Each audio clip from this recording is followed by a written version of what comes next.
If you're nitpicking, then you could be nitpicking because you ain't had no sex. And I'm speaking from personal.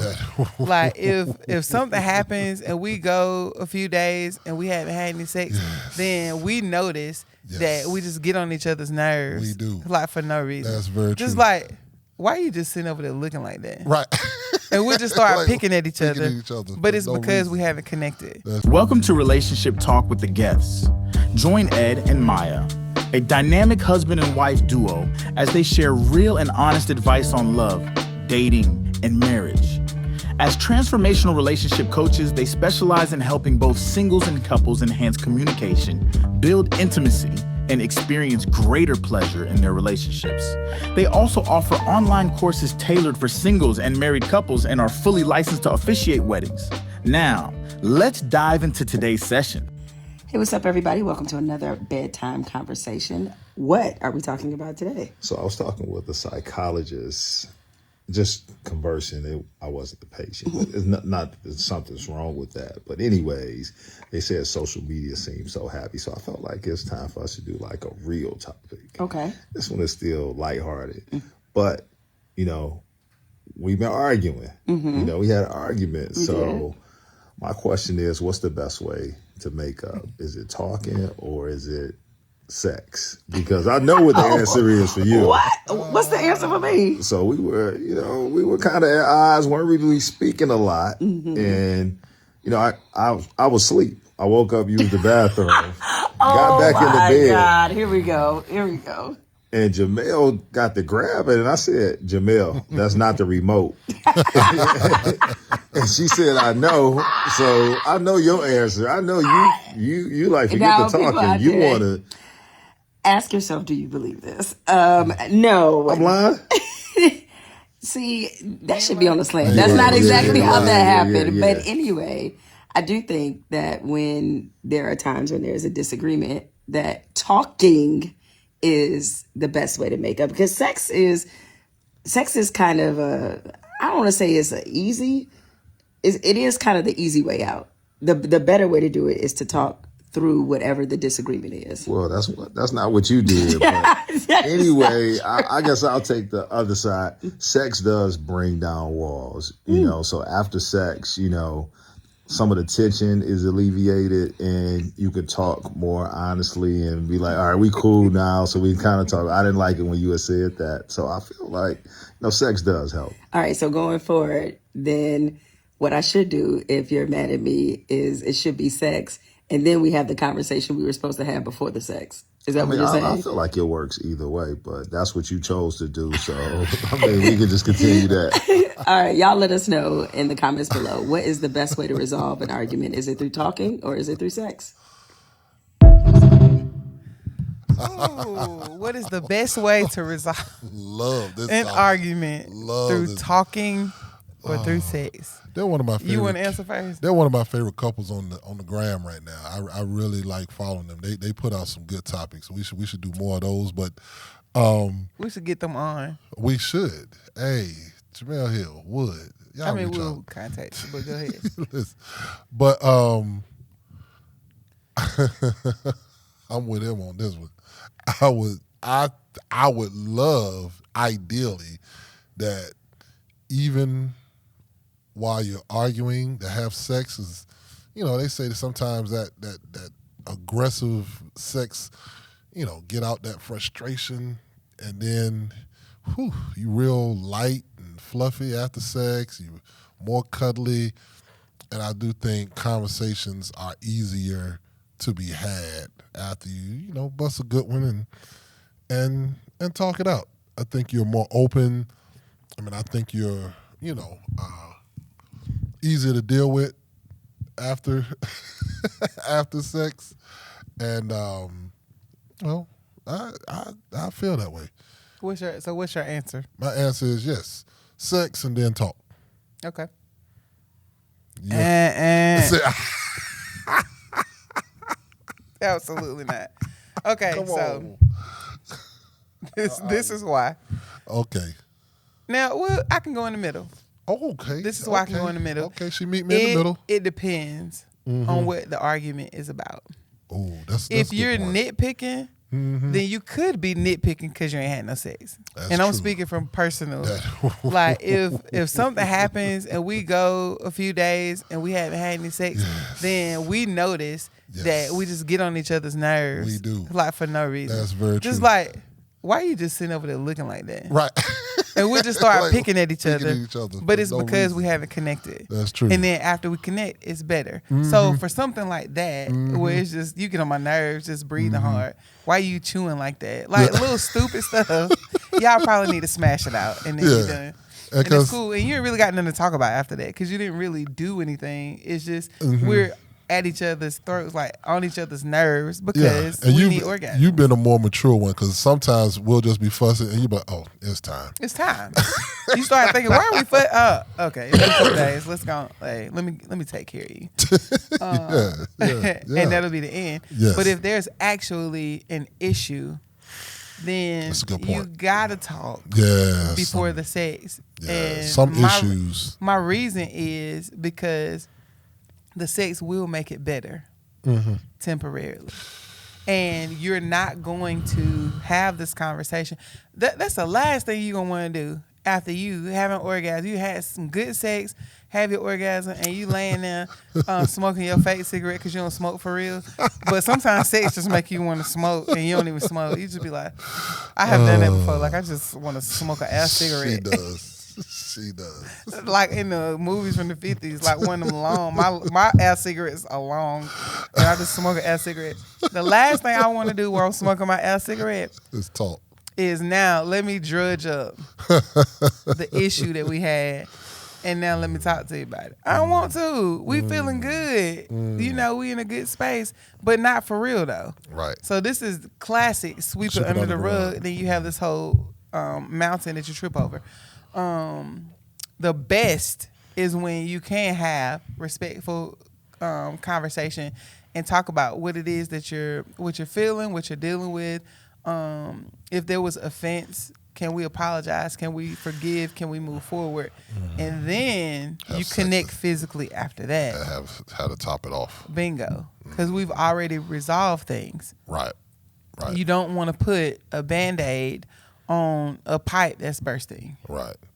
Right. It's not going to keep it. And what's going to happen is you're going to put it on there and it might hold it for a second and you walk away and your house is flooded. But it's because you would not deal with the problem. You have to deal with the issue first. And then you can go walk around. I got you. So yeah, smash out the small stuff. For the big stuff, I really feel like you got to talk. Talk to me. I'm still. Talk to me. I want to hear it. I feel you. I feel you. I feel you that there are definitely issues, but if you can show that you're able to still be intimate and sexual, that I still think that chip away with whatever edge you would have if you try to have it before sex. I think sometimes that physical touch, even if let's say you don't have sex, I say have a talk naked. And if sex happens to pop off before, I want to do something radical like that. See that, but that's but like we gotta talk, but let's get naked. You're not focused. And because of the way that we're able, by we, a lot of people are able to compartmentalize. Yeah, I can turn this off so that I can get pleased and get what I need to do. But when it's over, I'm immediately angry again because we didn't fix it. So I don't think it's chipping away at anything. It removes the defensive fence to me. Like, vulnerable is what you want, because even let's say you're hoping when you have to talk that everybody's vulnerable, that everybody says, okay, this is what I did, this is what you did, this is how you made me feel, da-da-da-da, and then it comes to a resolve. Sometimes if you aren't vulnerable, you go in just knowing you right, and I'm standing my ground, and now you stand your ground. Now the sex ain't happened, and the argument has gotten bigger. You see what I'm saying? So to keep it from getting bigger, let's go ahead and be vulnerable. Take the clothes off, and then let's talk. All right. Well, go with me here. Okay. In your mind, you're thinking of maybe the conversation that comes after a bomb sexual experience. Okay. That you think you can give if you are the one that messed up. You think, I'm finna come in here and blow her back out and then things will be better. Let's reverse it. Okay. She's the one that messed up. You're the one that's heartbroken. And now this is not a bomb sexual experience. This is, you can't even perform right. Ooh, dang. You can't keep an erection. Ooh, boy. Because she's broken your heart. She broke trust, or she did something that offended you. Right. And you still mad. Yeah. So as much, and you want to punish her a little bit sexually, right. but you can't even get it together. Right. Or you orgasm early because you don't have any control, and now you just made a bad situation worse. There's nothing worse than already being mad and then you come with whack sex. If I was the one that was mad at you, and you come in here and you supposed to make it better with your sex, and you come over here with a whack piece, that's gonna make it worse. Move out. Move. Pack your stuff. This just escalated. Pack him up. Cause now you done entered the good for nothing. That's what, you good for. I'm already mad. Good for nothing. And I was holding on. By a thread because I know I'm about to get my back beat out. And you come in with some whack. Get your. See, I'm about to cut. See, get out. Get your stuff. And get out. So you risk it. That is a roll of the dice. You right. walking in, it's gonna be bomb. Yeah, it's gonna but what be if King it's Kong not? in here. What if it's not? And what if you see women? We can lube up and get through sex. That's Y'all true. can't do that. That's true. We gotta perform. We gotta bring. So what if you can't perform because you mad? Yeah, or that's true. Hurt is even worse. Mad, I think you can perform. I could. Hurt is different. Hurt is, looking at you and feeling that hurt. Yeah, that could throw your rhythm, your intensity. Yeah, hurt is different. So you found some inappropriate text messages in my phone. Ooh, some stuff I said to a dude. Nah, that ain't. And now, I'm doing sexual acts on you, but all you can see is me doing these things to another man. Oh, get up out. I can't do that. Nah. We ain't gonna talk first. And we ain't even talked about it because we got the sex first, right? Good touche. Nah, don't talk to me. See, you're only thinking you the one that messed up and you got to prove the sex. No. That's true. Put the shoe on the other foot. That's a good point. Please don't talk to me about what I did. Just let me come sex you. Come on now. Like the monkey. Get it together. Get it up. Monkey. Get it up. No. Yeah, that's touche. Okay. Touche. Touche. Okay. Yeah. No. I can depend on the circumstance. Definitely depend on the circumstance. I'm with her in the middle because you presented a good argument. I ain't think about that one. I'm always thinking little arguments because we don't really have big arguments. Most of our arguments aren't usually. You can smash or eat through it. It ain't like little stuff, a 10-piece and some fries would definitely knock out. I was about to say, get you a good meal. Yeah, we're done. Yeah, we done. We ain't gotta talk about it. Yeah. But real stuff. Yeah. We can talk while we eat. Yeah. Sit down. Yeah, and we can get through it. And then we take our clothes off. And then we resolve. It's got to be all the way resolved though. Yeah, I can see that. And then because the intimate space doesn't feel safe if we haven't resolved it. Because that's all I'm gonna be thinking about. I'm gonna be honest as a woman. That's true. If we're not in a good place, then his touch does not feel good to me. It doesn't turn me on for him to touch me. It feels more like I've tried to make him understand. It feels like something's crawling on me when he touches me when we're not in a good place. Yeah. So I'm all for sitting down, resolving things because I don't like to feel that.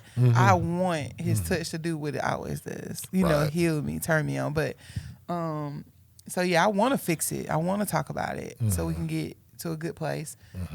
Because otherwise, I don't want you touching me. But there are times though, sometimes I can be mad, and if you start doing some things you do, you mad, she'll start playing with my chest nipple. Because he ain't mad for real. You pouting, but you ain't mad. Ain't nobody done nothing to you. That's why I said. That's why I was coming from. Slick. Sorry. That's usually 9 times out of 10. That's usually it.